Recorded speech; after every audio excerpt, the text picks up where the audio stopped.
Hey guys, welcome back. Come on, Rigby, let's go to the front. Rigby, let's go to the front yard. Come on.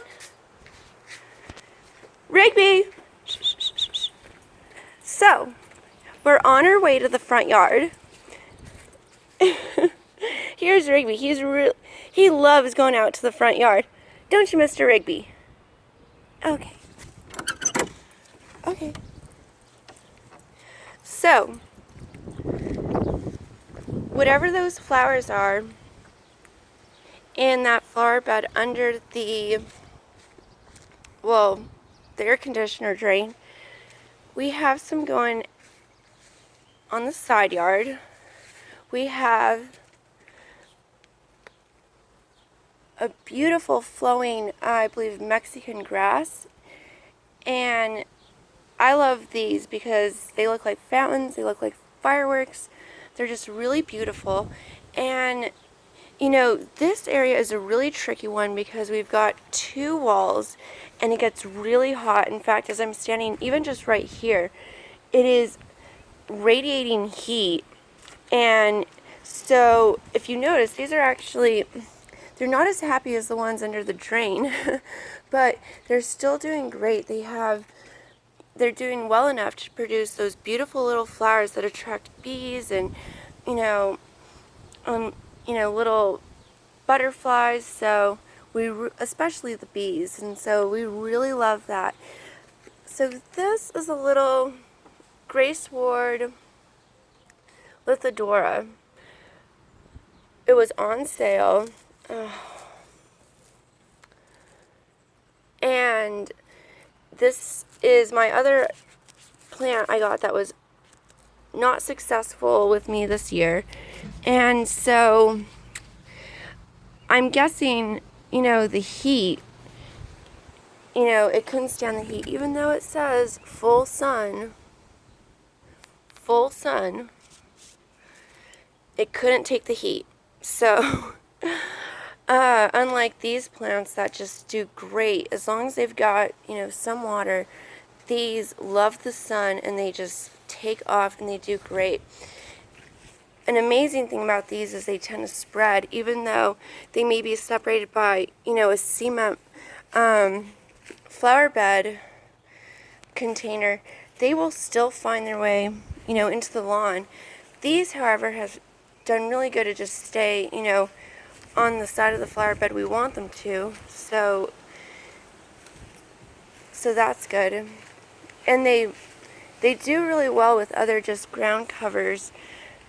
But I tend to like these because they get tall and they have these beautiful flowers. So as you can see, I guess maybe they do a little better if they're not blasted by a corner like that one. But those have just hung on year after year and they're doing really great. So we're really happy about that. So here we go to the front yard.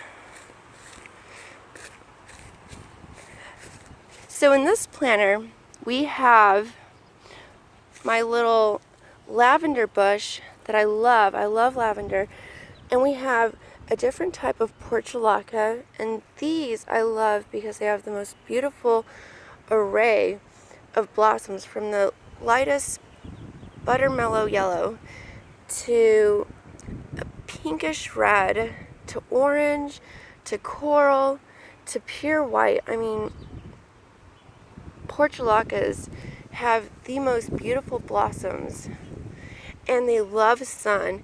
They're great with sun, and in fact, if you tend to not remember to water, these just do so good that, they're a great starter plant for many gardeners. More vinca. I love vinca. Our vinca does great out here. Rigby! Rigby! Where's Rigby? Oh, there he is. He's way over there. Rigby! He just scared that bird. Rigby! Rigby!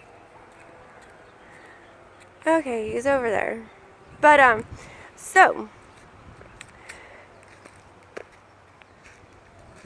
So we have the front yard. Oh, quick story. So over here we had a dry patch, here in the shade. This area is almost constantly in the shade. And so we have a fescue grass, which I personally like more than Bermuda. We have Bermuda. Let's see, we have Bermuda. Mike likes Bermuda. I like the fescue Kentucky bluegrass blend because this grass tends to stay green all year. Our other neighbors have the greenest lawns. There's Pastor Dave and his wife Leslie. They have a fescue bluegrass blend. And then our bachelor neighbor, I believe, he has a really nice sports car. And he has nothing but either a fescue or a Kentucky bluegrass grass. And then our other neighbors, there with the lawn with the white truck, and they have a predominantly shady area because they have two large pine trees, and they have either a Kentucky bluegrass or fescue, and those lawns stay green all year. So if we can, I'm going to try to talk Mike into getting some fescue or Kentucky bluegrass so we can have a green lawn all year, because Bermuda is a grass I believe you should have in Florida or Arizona because it likes the sun and it likes water. But in the cold, it dies, and so we have it goes dormant. So we have what appears to be a dried expanse of yellow lawn, which I'm not particularly fond of, but it comes back in the summer. Another reason why I believe we should have the Kentucky bluegrass fescue blend is because we have to contend with these grass spurs, which are awful. They are the nemesis of any lawn owner, so I'm constantly fighting these before they turn into grass spurs. But out here we have the front yard, and here we had a bare patch area. There was our beautiful little patch of what I believe our lawn spray guy identified this as a fescue blend, which is very different than our Bermuda everywhere else.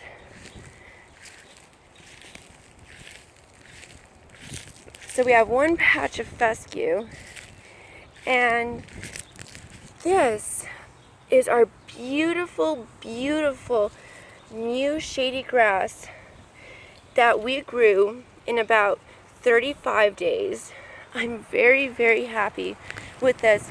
So I'm not sure of the exact brand, but we put in a bag and a half or 2 bags of a grass for a shady area, and this is taken off.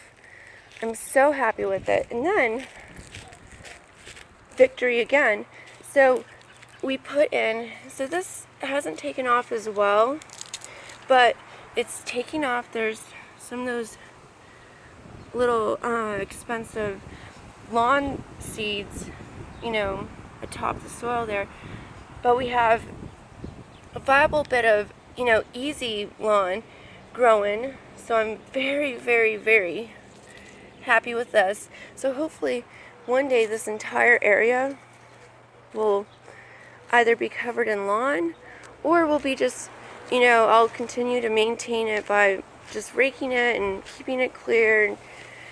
But hopefully we'll have I actually want to put in a nice lavender bush, a couple of lavender bushes, maybe a cherry tree in this area. So this is also our work in progress. We got these funny trees. I'm not sure what these are. They're very interesting in my opinion, but they get really tall. And so the neighbor has a large pine tree. Here's I'm not sure what this is. Oh my goodness, it needs to be trimmed back or shut down or chopped down. But this tree is old. It's been here for a long time. So we need to take better care of it. Maybe put in a little live oak or a little cherry laurel. Okay, so starting with our planters, over here we've got some Vinca and Impatiens. We love Vinca, we love Impatiens. Trim these back. I trim these and prune these back so they're nice and even. An entire planter of red and pink Vinca. Ooh, I'm very happy with my pansies. We've been hitting 104 in the afternoons, and my little pansies are still going strong. I water them every day. We have I believe a rubber tree plant that Mike had a few years ago, and it got too big for the house. So in the summertime, spring, summer, early fall, we bring this outside, and it's a really beautiful plant. It's huge. I need to look into the care and management of these so we can take better care of them. It has outgrown its little planter, and so we need to transfer it to a larger container. Hey, Rigby! Come on, Rigby! Hey! He's the master of the front yard, aren't you, Rigby? Oh, so we have geraniums and Vinca. Vinca, a beautiful pale pink Vinca. We're not sure what this is, but we love this. Vinca, pink and red. My hibiscus that, a couple of days ago, it wasn't too happy for about a week. We got a lot of yellow leaves, but we noticed that the temperatures had spiked tremendously, and maybe this guy wasn't getting the water it should, because now all the leaves are looking green, so it just needed more water. So hopefully we'll have some blossoms. They won't fall and die, though. We'll have some blossoms soon. Yes, we will soon.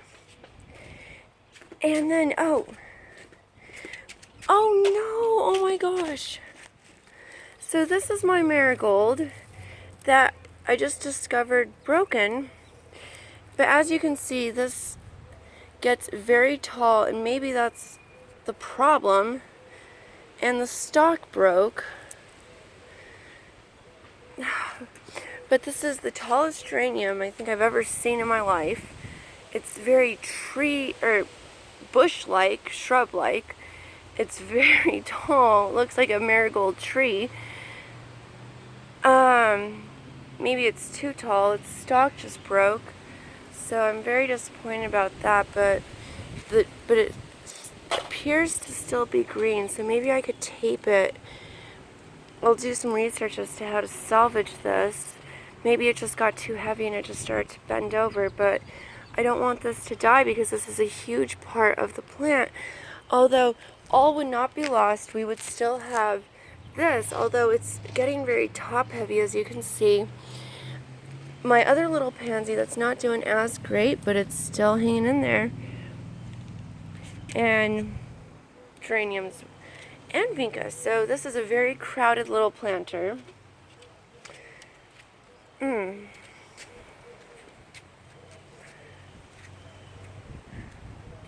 Rigby, come on.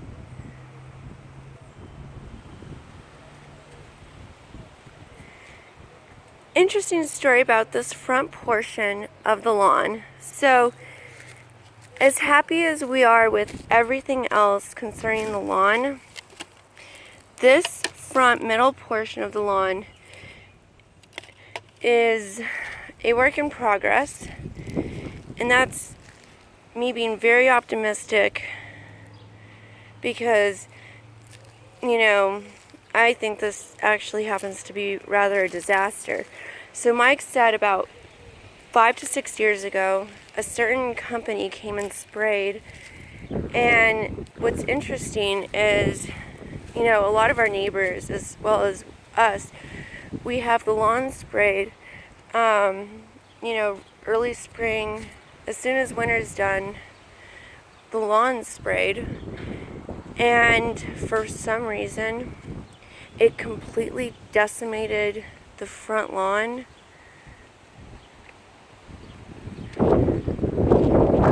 So we have kind of a mystery on our hands because everywhere else, the lawns were not abolished.